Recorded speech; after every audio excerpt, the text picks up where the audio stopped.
are getting dropped off in a single prop plane after flying over the mountains in West Virginia. And we're gonna have to ride back pretty much from the Ohio River, from port to port. So Ohio River all the way to the port of Richmond. Well, honestly, the thing I'm most worried about, to be honest, is this guy, despite him being massive, he's 19. So I can't wait until I prove you wrong. well, this is your first bike packing trip, right? We good. Is this your first bike packing Yes. trip?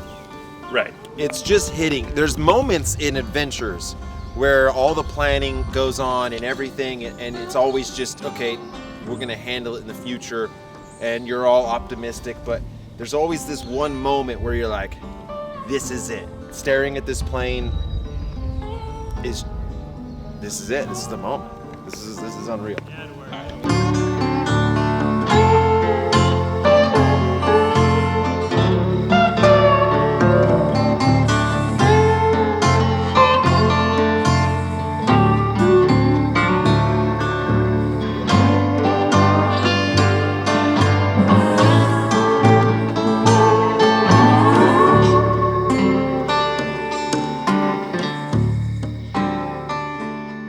In this impossible route expedition, the Vegan Cyclist, his 19-year-old protege Travis Longfellow, and myself, Jeremiah Bishop, attempt to traverse the Appalachian Mountains on a route filled with legend.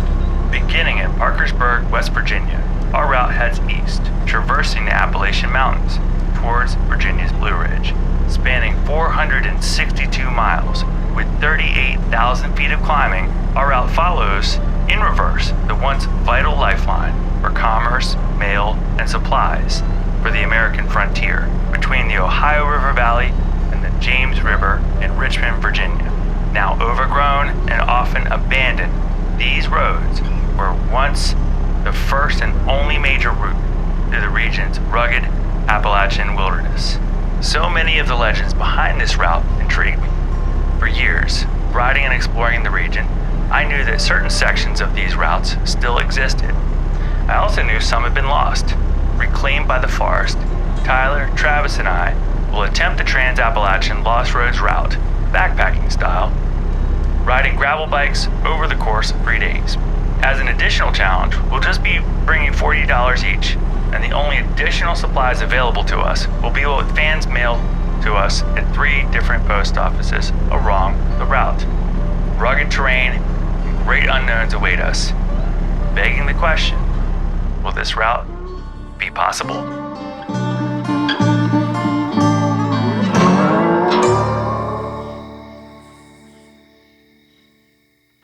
Appalachia.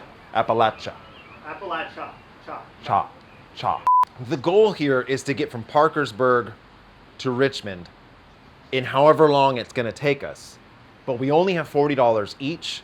We only have so many supplies. So can we get from point A to point B basically as quickly as possible? And so when we set that course out, 150 miles a day for 3 days is a lot, but is attainable. And I think this one, the difficulty of the rule set and the fact that Travis Longfellow, our young protege that helped us out at Death Valley, was invited to come along. 19-year-old trying to do his first ever bike packing ride and do an impossible route. I didn't think it was a good idea. I don't know what I'm doing. I don't ever know what I'm doing. But if we just keep pedaling in a direction that is somewhat towards home, in a few days, we'll be done. What are we doing?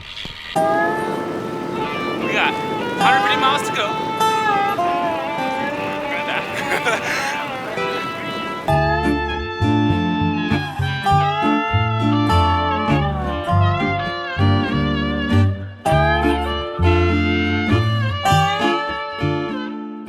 And I was really pleasantly surprised with how amazing the route was. Like, we were riding in the middle of this beautiful country road with no cars. And then we went through coal country.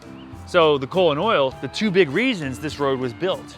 You know, there's billions of dollars worth of resources out there. And you gotta get them to port to sell them. Of course, without the big coal trucks, the road's amazing. It's phenomenal.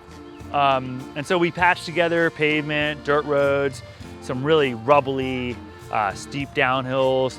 And one section we went across this river. It was just so cool. Like this road just goes underwater for like 20 feet. But there's this awesome bridge that I wanted to go across, and I went up there and it was like lopsided and falling apart, so. Oh, dude, no. Yeah, no, Tyler, no. I'm telling you, no. Bro, look at that. There's holes in it. And that's like not even, that plank is half. I didn't pull the trigger on it because, I don't want to die out there. But that was really cool. What was really amazing that was taking me by surprise is the oldness, the history. Look, where I'm from in California, everything's new. Even the old stuff is new. Out here on the East Coast, everything's haunted because everything's 500 years old. We're having a good time, but we're going through some of these back country roads where there's a house every 2 miles. And obviously there's not a lot of people on these roads, so they let their dogs just run about. And we start hitting a few of these dogs. This dog runs out and is trying to get Jeremiah. Just like nipping at his heels. Jeremiah's like sprinting away from him. I'm going downhill. I see a dog coming out of the house, so I want to film, try to get this dog like yapping. I pull my camera out and this dog is coming straight at me. And I lock up the rear wheel. I'm skidding into this dog. God damn it, dog! You got a bald spot on his rear tire. Oh, man. And the adrenaline that surged through me at that moment, because how dumb is it if I break my leg 3 hours into the first day because this dog wanted to come and give me a hug.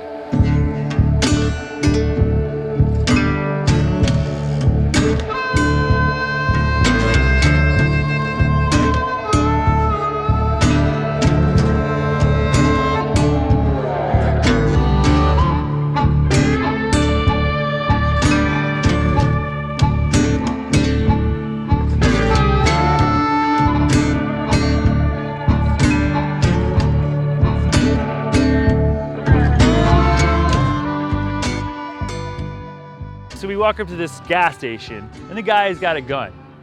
Dude's chilling with a rifle sitting on the front of the gas station, just kicking back, drinking a soda. But friendly as can be. All right, we are in the store. We only have $40 on us for the whole trip. I'm ready to just blow it all here. But so I need to try to be a little frugal, right? So, sugar.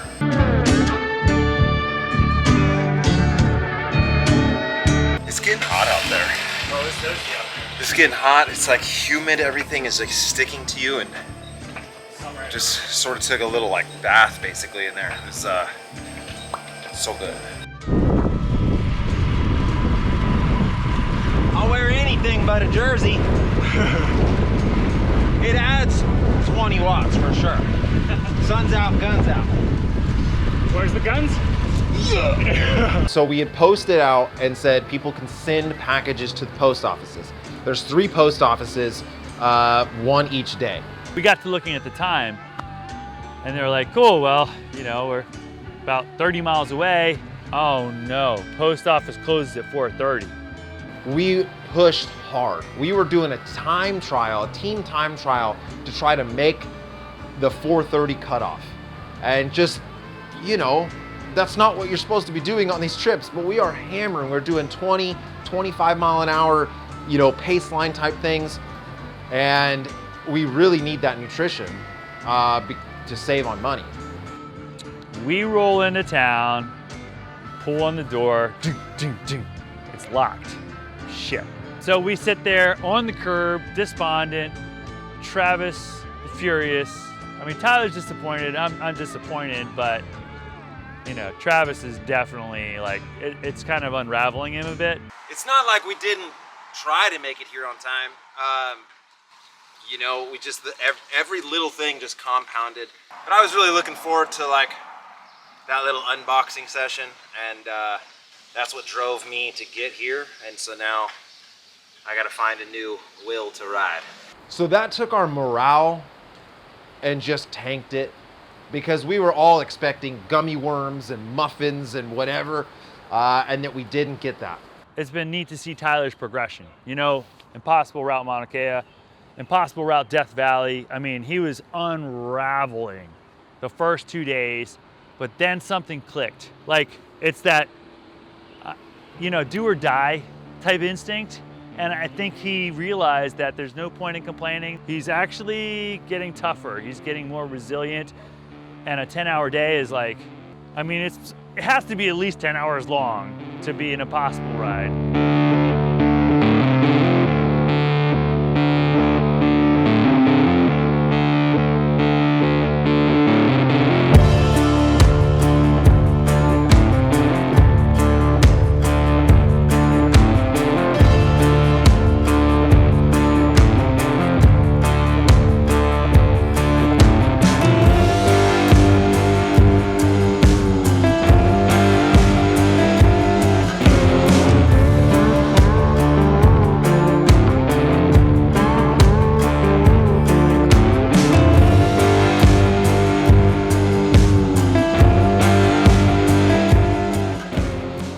So it starts to get dark. We go up this crazy gravel climb. It's like foggy, it's misty, long, and it's hard. And at this point, I'm really having that moment of like, I can't see the top of this climb. I don't want to ride anymore. I'm hungry, I'm thirsty. All those things, all those doubts are coming into your mind. Travis is being all 19 years old and feeling good, and so going hard and like, come on guys, let's go. So he's like up the road, and so he's forcing me to go a little harder than I want to go. And so I'm just uncomfortable in every capacity. And so then we get to the top of this dirt climb, and now we got to descend kind of in the dark on gravel where your mind is not right. So you're trying to be safe, but you also want to go fast because we need to get to this camp spot. We get into this little town, and like, nothing's open. We need to get some sort of dinner because we don't have a chef. We have nothing. How do you eat? There is no food around here. There's no restaurants. And we find this little Dollar General store that's open. And that was like the miracle oasis on the horizon. Where are we, dude? Where are we? We are in Beverly, former bustling town along the Staunton and Parkersburg Turnpike. Crazy that you're just going through town with nothing and nothing and nothing, and then, I mean, we're in a full-on grocery store. I'm like overloaded with options, and I don't know what to get, and I'm just walking around, but I haven't gotten anything yet. And I am completely drained mentally, so I'm just wandering around this store. I ended up like in the bleach aisle. I'm like, what am I doing in this aisle? Like, there's no food here. And for Travis and Jeremiah, they're going gangbusters. They're getting, you know, these pastries, and in my situation, I'm trying to now find what is the highest calorie food I can get that is plant-based, but then I also fall back on, I'm plant-based for health. So am I gonna just eat just the bottom of the barrel, you know, potato chips? True bikepackers are gonna have this dialed, and they're gonna be like, oh, you should have got olive oil and some tortillas and some peanut butter, and that would have been that. I could not think straight. And so I don't know really what I bought. I think I got some Gatorade. I got some like Pringles. Going down to look for the camp, and for some reason, Google Maps takes us to like the owner's house. So that's okay. We're gonna find it. We're gonna find whatever we're gonna find. It's starting to get a little dire. So we added an extra 10 miles to the last day. Riding in the dark, just see like the red light on our face of like the other guy's tail light, and it's dire, man. We get there at 10:30 at night. Right when we rolled in, it started raining. And I'm like, we gotta find a pavilion. We didn't bring tents like a bunch of dumbasses. But we wanted to go with less weight, and the bikes were already like super heavy, I mean, talk about lucky. There's been a lot of rain all day, and we've just always missed it. And I'm just like, yes, we're under here, it's dry. I've never been so happy to be at a pavilion with some dusty old bird poop covered like picnic tables. It's all good. You know, we have a little bit of food to eat, you know, some kind of snacks, and we reflect on the day, and you know, they get their hammocks strung up. I get my sleeping mat out. I get, you know, on top of the picnic table. I set up my sleep setup. I start pulling out my, you know, my food, and I'm trying to eat as much as I can. I crush this can of Pringles. I have all this vegan jerky that was supposed to last me the trip, and I just waxed it. I mean, all of it. I kind of lost self-control, and I ate not only the food I got from the grocery store, but almost all my food for the next day. Since we're on East Coast time, it's 10:45. I'm gonna call my wifey. My dick's small. Hey, babe. What you doing? Just living life, man. How is it going? It's going great. We did 153 miles. Will you send me a picture? Oh, I'll send you a picture. All right. I'm gonna get into my hammock here in a second. I just wanted to call you on film and show everyone that I'm a good husband. Just all show. All right.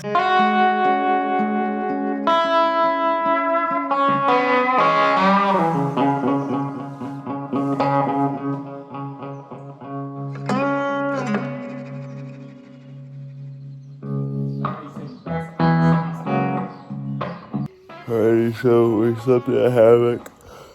Really pretty little place here. I've pretty much had a ton of an anxiety that this hammock was gonna fall, and then I was gonna just end up whacking my head on this table underneath me. It just seems like there's so much trust in such a little string. But, you know, we're good. We're good, man.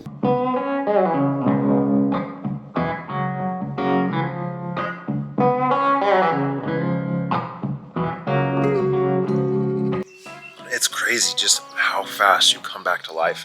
Right when I get out of the hammock, it's just, I mean, if there was that little plane right here and he said, hop in, let's go look at UFOs, I'm out. I'm in his plane, I'm gone. That coffee and then a little bit of oatmeal, and then it's like, all of a sudden you're just eager and ready to go hit the ride.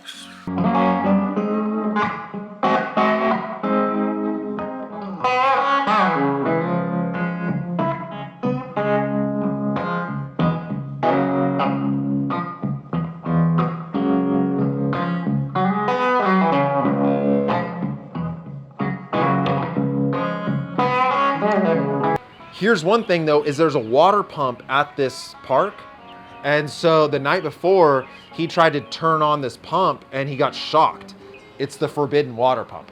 You can't get it. So we are starting day 2 with no water. How long are we gonna ride before we get water?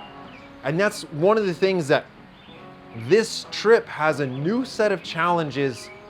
You know, the terrain isn't very difficult. Yeah, it is a lot of miles. But for the most part, if you had SAG, this wouldn't be that big of a deal. But starting on ultimately no breakfast, no water, no sleep. So we start climbing this crazy, beautiful gravel, overly green climb, like in the mist, in the fog. It's just beautiful. And Jeremiah sees a little stream that is easily accessible. So that was one thing, we got to find water. So we pull out this water filter and he starts filtering, you know, from this stream. So we fill up our bottles and we start climbing through just this epic scenery. About halfway through this climb, I start to seem to just find myself. My legs start waking back up. There's moments where you just transcend into, we're getting it done. And we just got it done. I mean, we just started crushing this climb.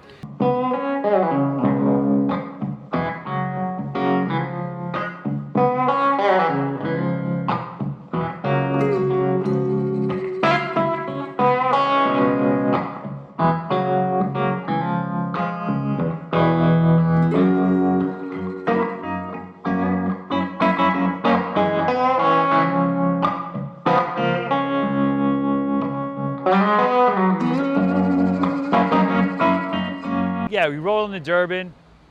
We got some snacks at the gas station. Got a cold Coke, So the money was getting tight. You know, we had spent a lot of our money the first day. No packages showed up. This gas station, we got some candy, like some Red Hots and like some like, you know, complete junk food. We've been eating like shit the whole time. These little gas stations in the middle of nowhere absolutely rip. It's crazy how many calories you can get. I mean, I got so many calories for $6. But this freaking kid, he just gets candy on candy on candy. He has some like red things that were 900 calories. This bag was $1, 900 calories, 29 grams of sugar. Per serving, there's 6 servings. Bro, I'm good to go. Wow. Yeah, we ride past the lumber mill and then back into the wilderness on a key section of the Lost Road, the Staunton and Parkersburg Turnpike that is now abandoned and in the woods. 14 miles of sinewy, turny, perfect, grippy, packed gravel dirt. Like it was just money. So a big component of this is that, yeah, we only have $40, but we have post offices. So we missed the first one. So now the second one, we got to try to get there, but we have plenty of time. I know that it closes at 4:30. But then we got to looking at the time and we're like, oh boy. Not only does the post office close at 4:30, but they also are closed for lunch between 1 to 2, which means if we get there at 1:01, we need to sit around and wait and wait and wait and wait.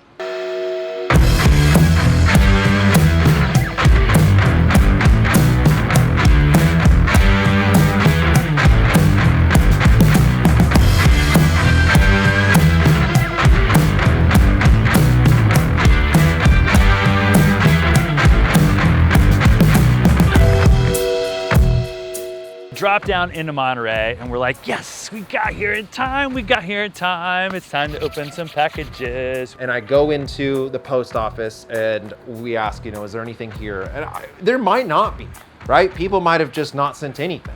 But there's 2 boxes, one for me and one for Jeremiah. Travis's mom spent a good amount of money to get this package there at this one. So Travis he's struggling. Right, on this day. I mean, he went way too hard on day 1. All right, so we're 15 hours into this trip of ride time.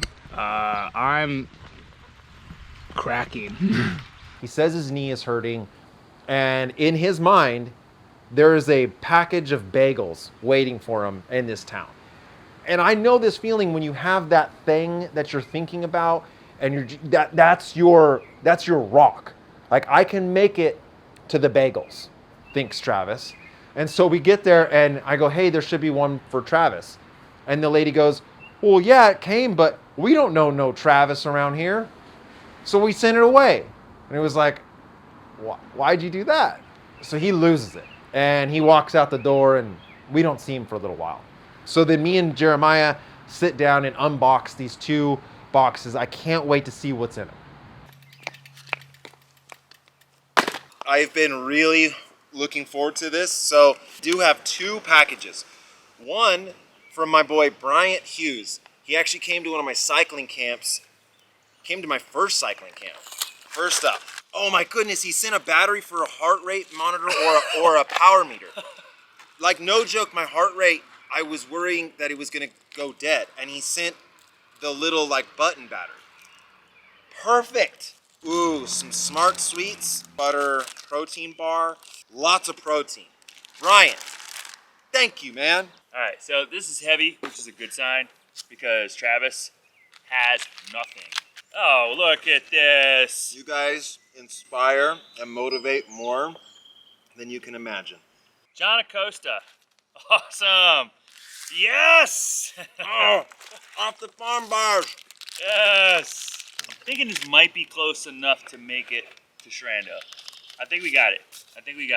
Because we have to have enough also for Travis. So Travis, he wouldn't even let me put the camera in his face. Like, my stoke level is through the roof right now. Awesome. The love that we've gotten on this stop, you know, is phenomenal. I think there's going to be a lot more at the 3rd stop, but right now we need anything we can to lift the spirits because it's a long day today.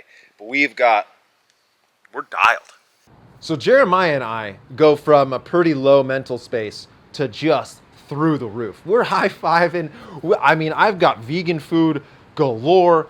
Travis is like in a bush crying about his bagels. Now we've got to somehow get Travis to continue because he doesn't want to continue. But Travis still has the bike racer mentality. And the bike racer mentality is get to the finish line quick as possible, period. End of story. There was a little store there that had like bacon cheeseburgers on this grill, like just the grossest burger ever. But Travis did get that. So he had to buy it though, right? So we're working down the money. All right, so Travis he rode so strong yesterday. I mean, he was just like leagues ahead of anyone. But this is uncharted territory for him. You know, you just don't know what your body's gonna do 30 hours into a ride with no sleep and crap nutrition. So he's having that moment. Travis is having that moment where in any great adventure, you wanna quit. The demons were in your head. They say stop. He's having that battle right now. He's having that battle.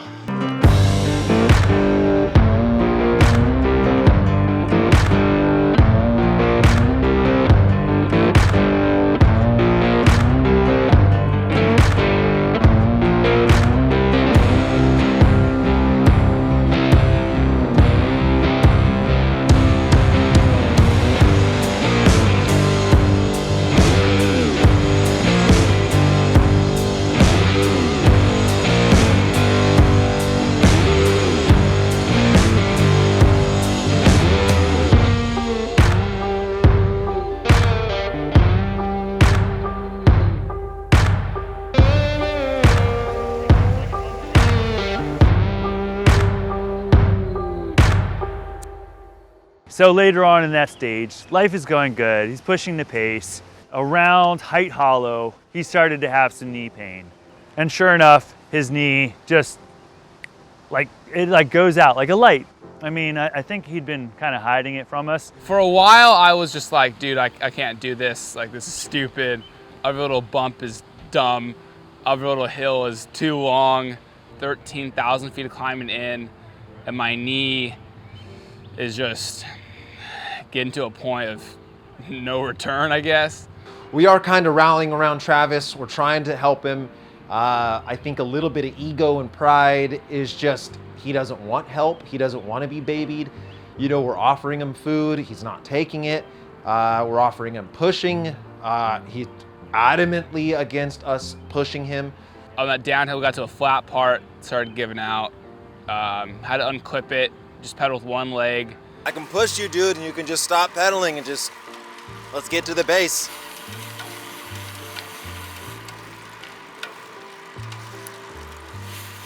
I mean, it's all good, just let me push. I look back and Travis is being pushed by Tyler and one leg is clipped out and Travis's left leg is hanging like a dog with a broken leg down by the crank. And his leg is just dangling and he's pedaling with one leg and Tyler's pushing him and I'm like, oh no, not good. And so then we hit a pretty good, I would say 10-minute climb. That's really steep. And now we have a 185-pound kid that we're having to push up this climb who can't pedal. So Travis is like crying under sunglasses because he doesn't want to be that guy. No one wants to be the weak guy. I'm feeling great because I'm not the weak guy. Jeremiah's pushing him, I'm pushing him, we're trading off. Then we get into the Belgian push. So Jeremiah's pushing Travis and I'm pushing Jeremiah. And so we're trying to get up over this climb. We finally crest. I'm actually wildly impressed that Travis was able to just mentally endure that. Not only physically, mentally, but I know he's embarrassed. Like he's just embarrassed and I get it. But he pushed through it. And then they were pushing me for a while. We got over this hill, descended into a gas station, and we were just like, it's already 7:30 at night, and we still have Vesuvius. There is absolutely no way that Travis could have made it up the final climb up Vesuvius. So we had this conundrum. Do we cut the cord and leave Travis, put him in a car, send him home, figure it out? Because we can't go another 20 miles. We're already 10 hours into this ride And technically we have another 45-minute climb with a big descent to, I mean, it's gonna be another 3 or 4 hours to get to our campsite. I look at him, I'm like, he's done. I texted Kyle, who is our SAG driver, photographer, who was gonna meet us at the finish. I'm like, hey, you gotta get down here. You gotta pick up Travis. Tell you what, this is what we can do. We can change the plan. We'll cut a little bit out of today, get you a good night's sleep, and then we'll ride again tomorrow. So we look at an abandoned church, we look at a park, we're on Google Maps, we're trying to find where are we gonna stay. It's like an abandoned church. I looked at the street view. There's like one window missing. Perfect. You know, that's a great place to hide overnight. And I felt like it's not my call to say, you're out. I need him to say he's out. So I'm gonna do everything I can to give him the opportunity. Give him the opportunity. If he wants to pull out, then he can, but it shouldn't be my decision. All right, so I'm gonna try something wild, man. I'm gonna try to get Comfort Inns and Suites to compass a room. I don't know how I'm gonna do that because we're in pretty dire straits about where we're gonna stay tonight.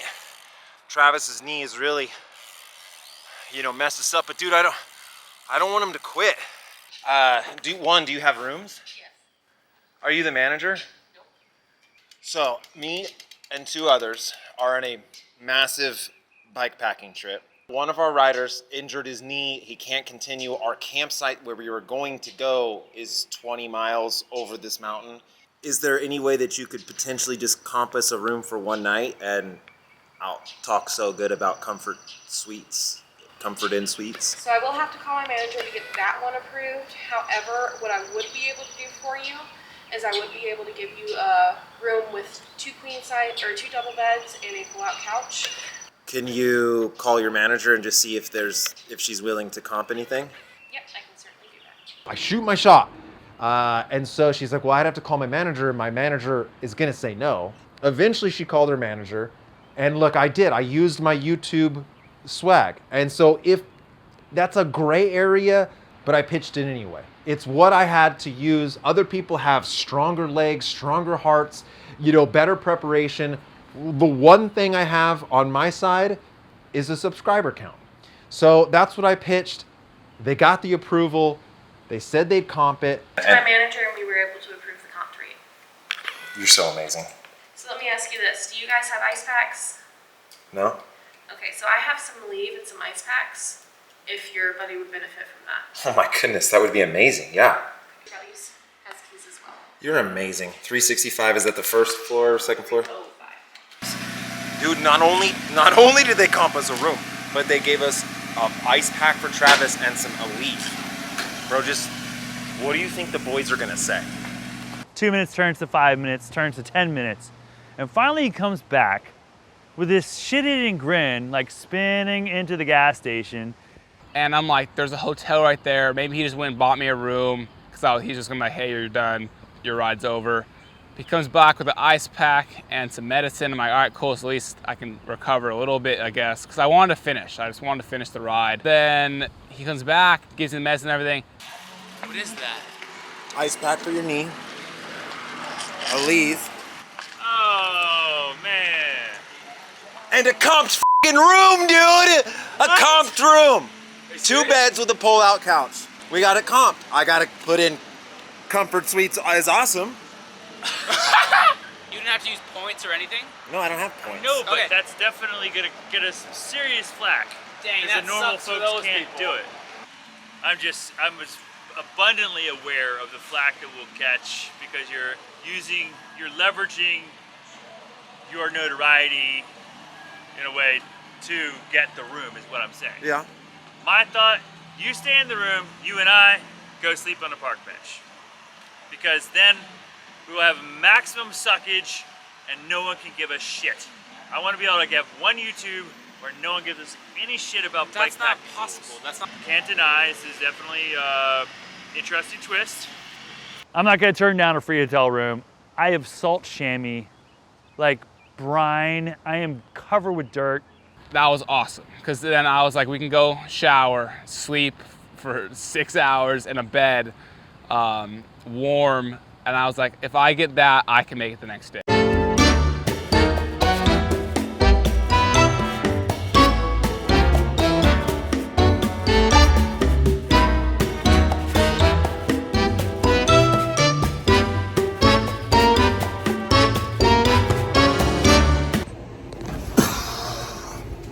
It's so good. I mean, here's what's so amazing about riding bikes like this is that calories have a whole new meaning. Beds have a whole new meaning. Water has a whole new meaning. Everything just has a whole new meaning. And this pillow is the greatest pillow that has ever existed. I mean, objectively it sucks, but like right now, this is the greatest thing ever.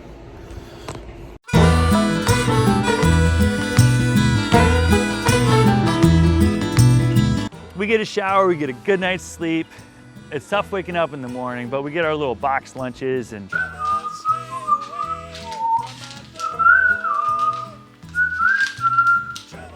What you got there? I got the goodies. I got the bacon and cheese biscuit, the oatmeal raisin. This is gonna pack well. We are in a hotel though, so that means continental breakfast. That means all the coffee that I can drink. Now, the continental breakfast for Jeremiah and Travis, bacon, egg, and cheese biscuit, muffins, yogurt. I mean, they were eating like kings. But I did have a pack of oatmeal that I was able to put some hot water in. So I ate some oatmeal. I did get a little fruit cup that I stuck in my bag and an apple juice that I stuck in my bag. That was for later. We wake up in the morning, I'm feeling good. There's no knee pain, moving around, trying to see if there's only gonna be sharp points. It's like, I don't wanna start and be like, guys, I'm out 10 minutes in. Good morning. I've had 2 cups of coffee this morning. 2. That is a sharp incline on my daily average so far. I've been able to throw down an amazing number 2. The weather's great, but we literally have one of the biggest days ahead of us. So we start, my knee's feeling but I'm like, all right, let's start pedaling, get it in the spot of like getting used to pedal again. if he can make it up Vesuvius, he can make it. Travis can make it, because this climb is a monster. And I was told this climb is steep and long, and Jeremiah's like, the KLM's 20 minutes. I'm like, all right, like, we're not going that slow up this thing.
We make it to the top, and I'm just like, holy shit, he's back in the game. Get over that, and after that, it was just, we're done. We made it.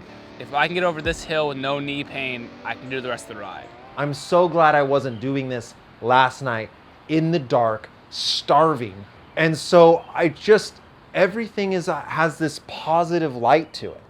And maybe that's from Jeremiah rubbing off on me at the Death Valley project. But it's just like nothing can bother me. Everything is sunshines and rainbows, no matter how difficult it is. We get to the Blue Ridge Parkway, the sun is shining, things are good.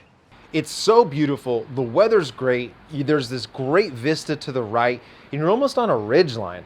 So it goes from the views to your right to the views on your left, and you're just like, it's just so awesome. Trouble, stay away from my door. Trouble, stay away from my door. Trouble, come back, don't come around no more.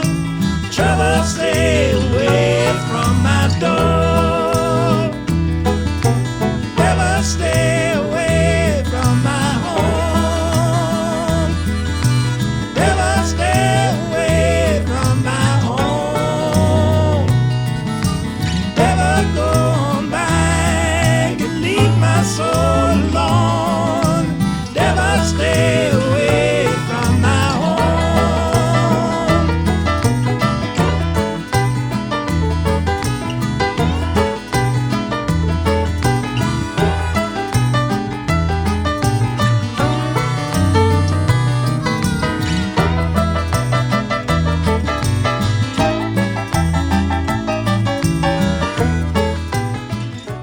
This is unbelievable. Like that scene in Lion King where it's just like, you know, he surveys his domain over this rock face and you're like, that it's a cartoon. There's no place in the world that really is like that. That doesn't exist.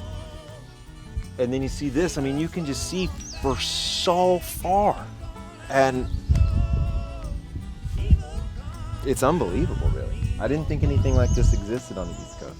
Then we start hitting just a wild descent, so fast. And when you're traveling fast, when you're going 45 miles an hour, it just gives you so much more ambition for the day because you're making time. When you're going 5 miles an hour, you know, your brain starts to calculate how far away and how hard. And so the vibes are up. And one of the big key points to this is that we're going to go through the Blue Ridge Tunnel. Bit of a tragedy, but also a bit of a triumphant work for the predominantly Irish immigrants that built the tunnel. Of course, there was a smaller percentage of enslaved African Americans that helped with the tunnel construction and were instrumental in the completion of what was one of the greatest public works of the time. Part of history that needs to be preserved and learned about. The energy inside this tunnel was unlike anything I've ever experienced. At one of the points in the tunnel, there's a water spring coming off the wall. So we start filling our water bottle from the mountain.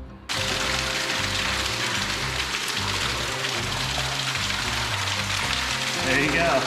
It's the highlight of the trip because everything else, all the other roads all blend together. It's green, it's awesome. That's kind of the whole trip. But this tunnel took me out of that.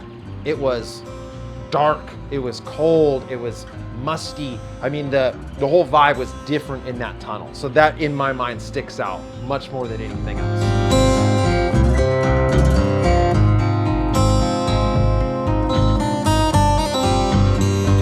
So that's kind of something that I've never seen before because of like the sacrifice that was taken, right? The amount of lives that were lost to build it, how hard it was to build. I mean, the sheer logistics and engineering to get that done so long ago is just mind-blowing. And so then we're riding our bikes through it. It's quite special. That was, for me, maybe the highlight of the trip so far.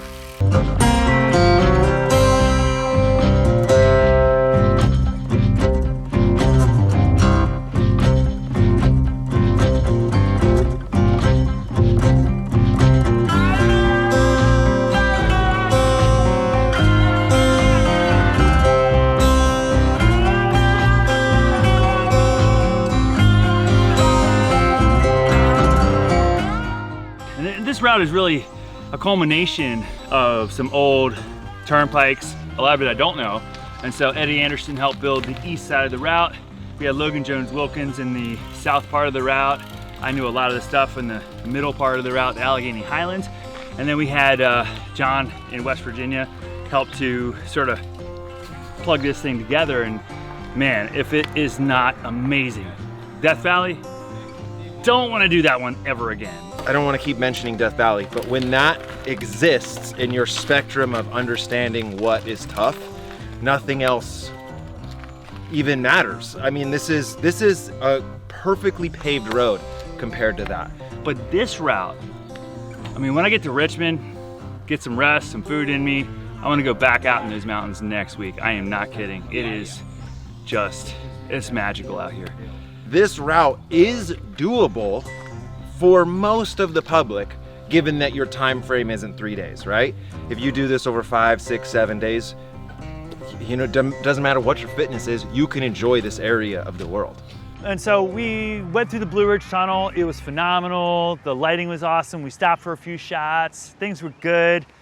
But then we looked at the time and we had 30 minutes to go like 6.5 miles because they shut for lunch at the post office. We've got to make this next post office drop. This is paramount to our trip. If we don't make this post office stop, none of us have food. We are not going to make it if we don't get help from the post office.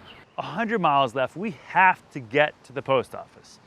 And so I put my head down and I'm like, you know, I'm up for the test.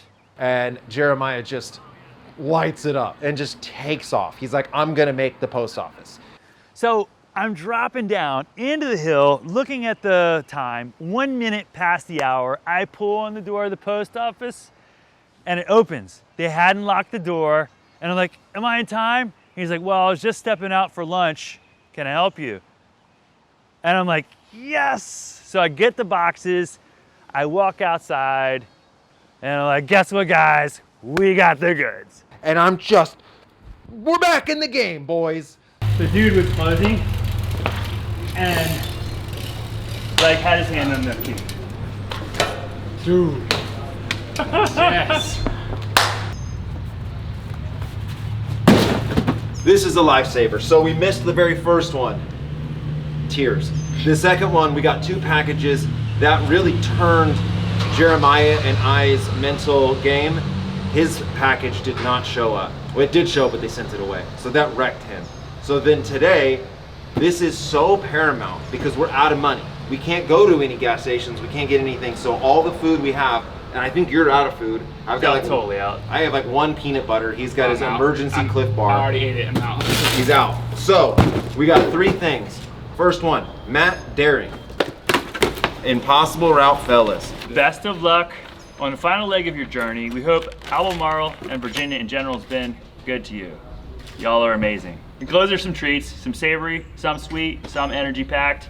Hat tip to Seaville Vegan, at Seaville Vegan for the food directions. Awesome. So David is his son, and his son wrote a little note on here as well. Super cool. There's his son right there. Yeah. Going now. Goodness, I'm eating this Bye. right now.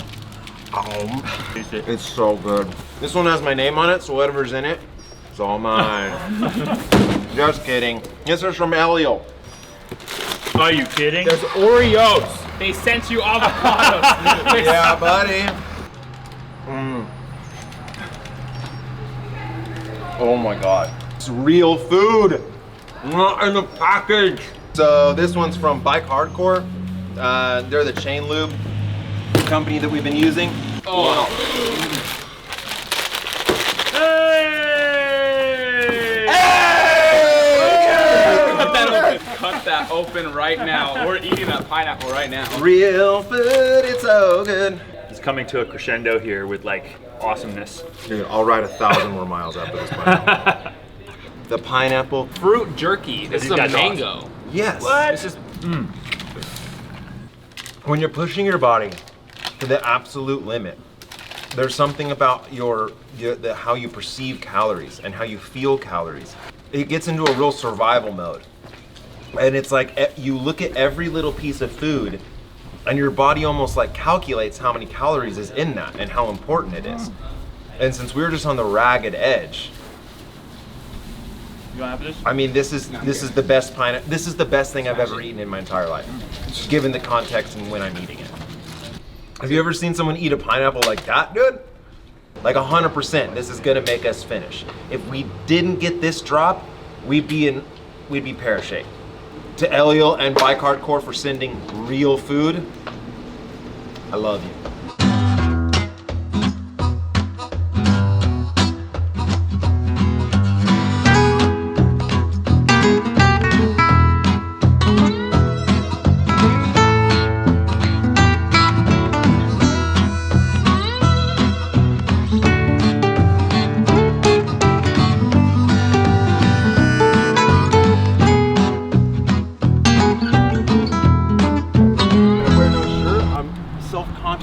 body. I'd like to have a six-pack. Unlike freaking Jeremiah, who's 80 years old and is shredded like Mr. Olympia. And we are feeling like, awesome, we're going to make it. But we look at the distance, it's still like 60 miles.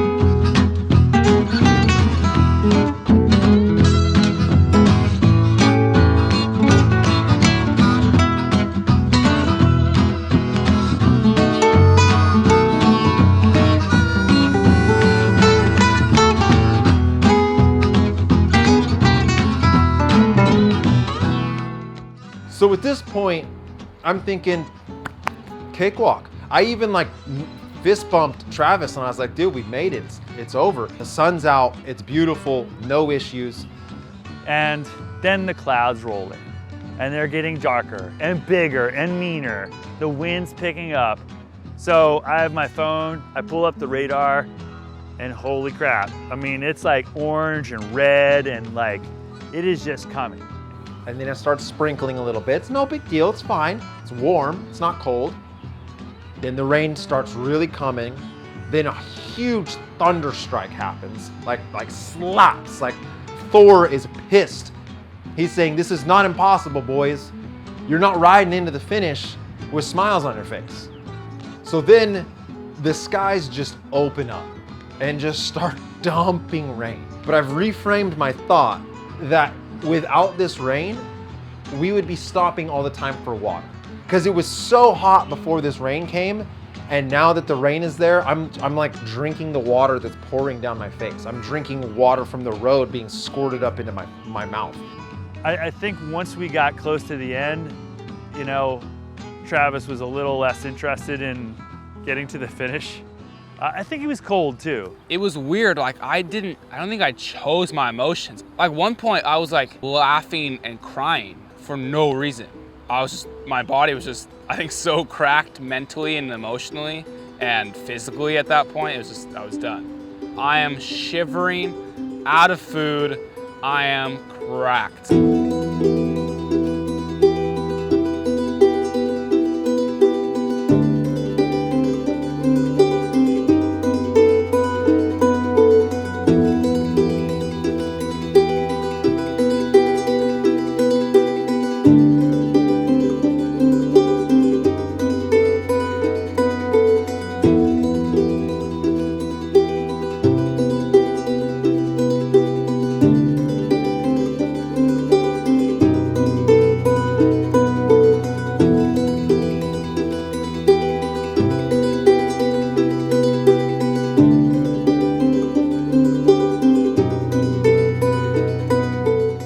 20 miles feels damn far away when you've been pedaling for 9 hours. We had been through everything. We've been through the heat, through the cold, through the fog, through the rain, through the forest, through the gravel roads, through the tunnel. We're drenched, we're soaked, we're tired, we're hungry. Travis is barely able to make it. I mean, his head is drooped. The kid wants to quit.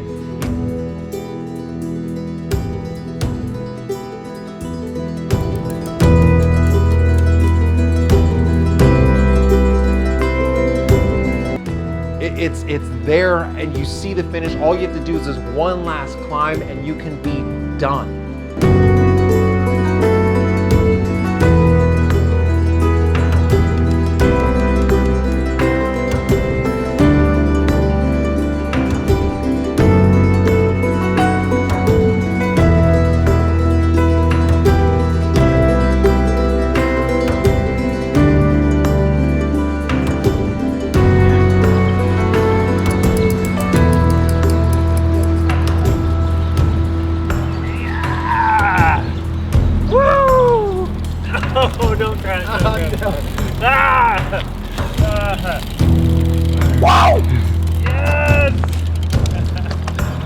Congrats, guys. That was awesome. I'm tired. I want food and a shower. Well, come on. I didn't break my leg. So that's so good. This is the emotion that I was hoping to have last time. So today was rough. 170 miles, 13,000 feet of climbing, torrential downpours.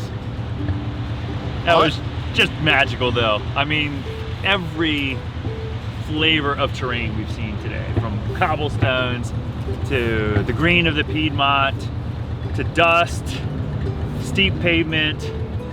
I mean, the city, the mountains, the tunnel, it was phenomenal. I don't want these to come off as like commonplace, like, oh, it's no big deal.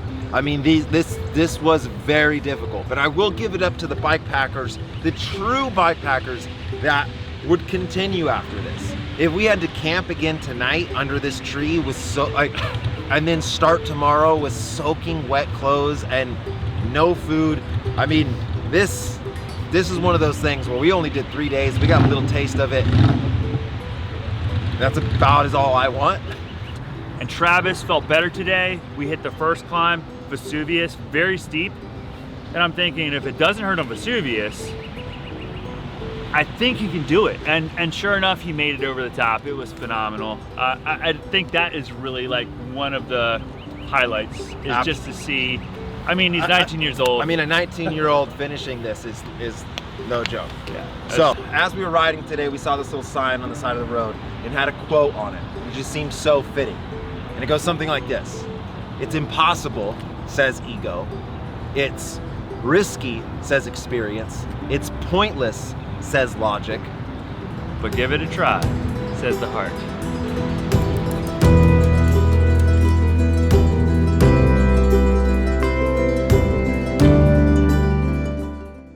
The Canyon Endurance was the perfect bike for this route. You know, you got cobblestones, you got gravel, you've got a little bit of bedrock, but a lot of pavement too, and the bike was the bike.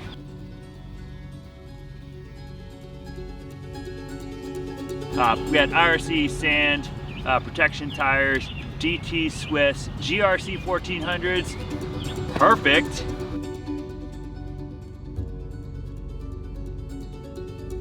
And man, the Apogora bag setup that we have here, which is a little bit more of a racing configuration, was perfect.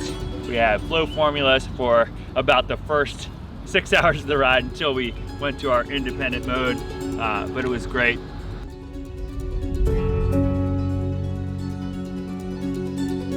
Eliel clothing was phenomenal. Shout out to Eliel.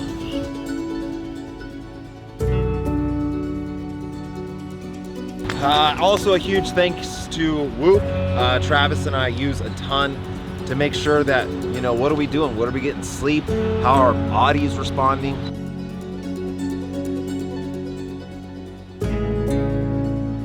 Also a huge thanks to Strava. I mean, they really help us map this stuff out and to create these routes, because we're just sort of piecing together a lot of stuff that's already out there, but we got to make it all one.